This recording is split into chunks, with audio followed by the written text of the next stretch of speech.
Hello friend, જય શ્રી કૃષ્ણ।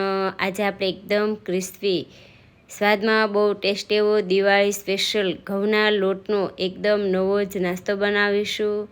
તો આ નાસ્તો ચા સાથે કે આમ પણ નાસ્તામાં ખાઈ શકાય તેવો, ઘરમાં બધાને ભાવે એવો એકદમ ક્રિસ્પી અને સ્વાદમાં બહુ ટેસ્ટી એવો ઘઉંના લોટનો વાટકાના માપ સાથે આજે આપણે આ નાસ્તો તૈયાર કરીશું।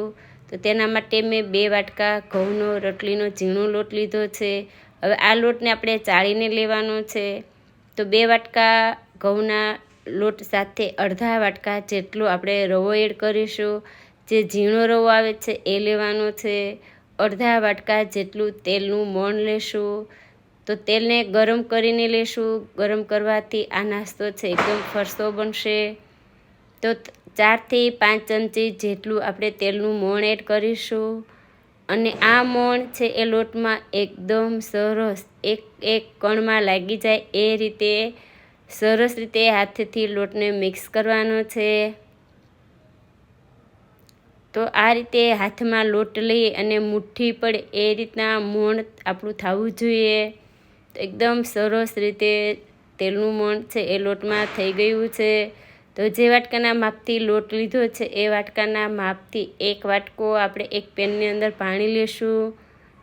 1 ચમચી સફેદ તલ, 1 ચમચી જીરું, આ નાસ્તાને પાચન કરવા માટે અડધી ચમચી જેટલું અજમા, 1 ચમચી ચીલી ફ્લેક્સ, થોડી હિંગ, સ્વાદ અનુસાર મીઠું। હવે આ પાણીને માત્ર એક ઉફાળો આવે ત્યાં સુધી આપણે ગરમ કરી લેશું।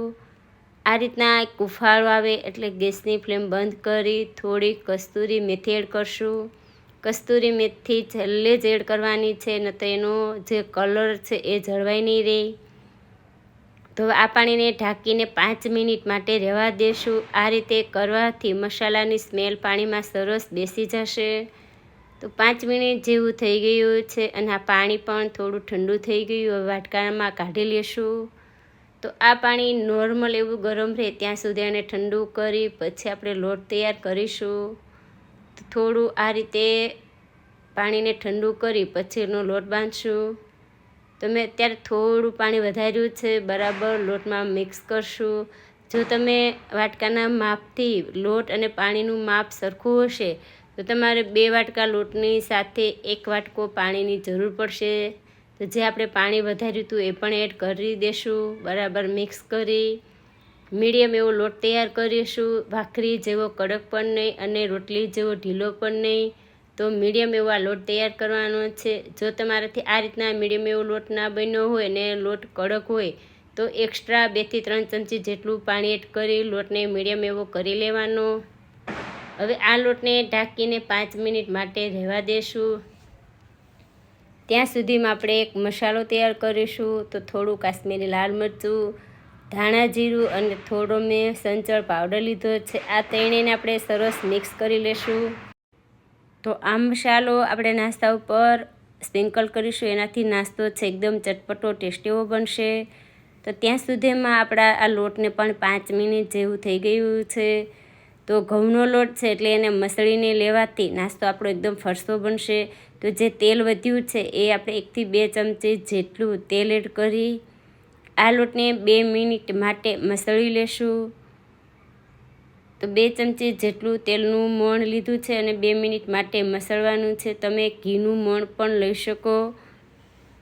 તો 2 મિનિટ જેવું થાય, લોટ છે એકદમ સોફ્ટ એવો બની જાય ત્યાં સુધી એને મસળી લેવાનો।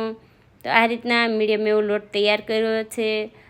હવે રોટલીની સાઈઝનું જે લુઓ આપણે લેતા હોય એ રીતે લુઓ લઈ ગોળ કરી અને આ નાસ્તાને આપણે બનાવી લેશું।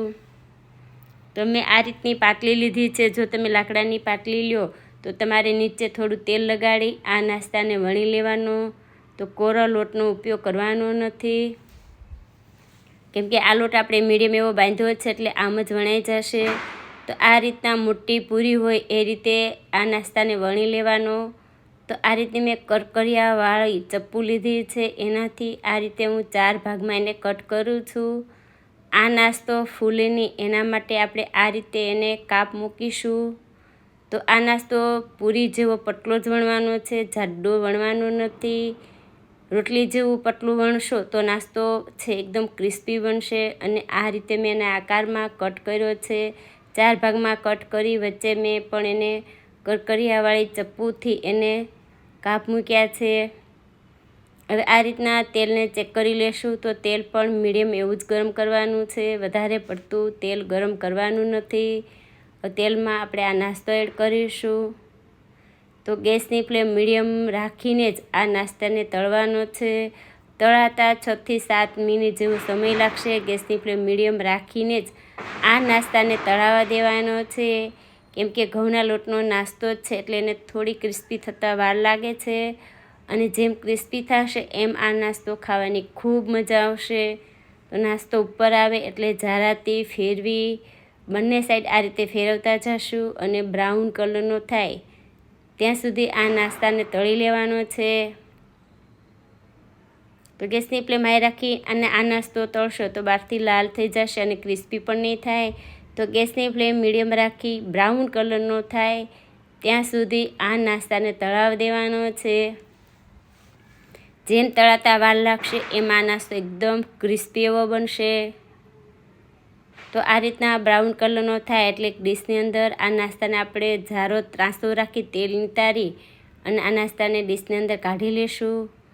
જેમ નાસ્તો આપણે તળાતો જાય એમ ગરમ જ હોય ત્યાં જઈને ઉપર જે આપણે મસાલો તૈયાર કર્યો છે એ મસાલો ઉપર સ્પ્રિંકલ કરતો જવાનો. આ રીતના એડ કરી બધો નાસ્તો આ રીતે મેં તળી અને તૈયાર કર્યો છે. તો સ્વાદમાં બહુ ટેસ્ટી એવો એકદમ ક્રિસ્પી એવો ખાવાની ખૂબ મજા આવે તેવો ઘઉંના લોટનો આપણો નાસ્તો બનીને તૈયાર થયો છે. તમે પણ એકવાર આ રીતે ચોક્કસ ટ્રાય કરજો, ખાવાની ખૂબ મજા આવશે. આજનો આ વિડીયો ગમ્યો હોય તો શેર, લાઇક, ચેનલને સબસ્ક્રાઈબ.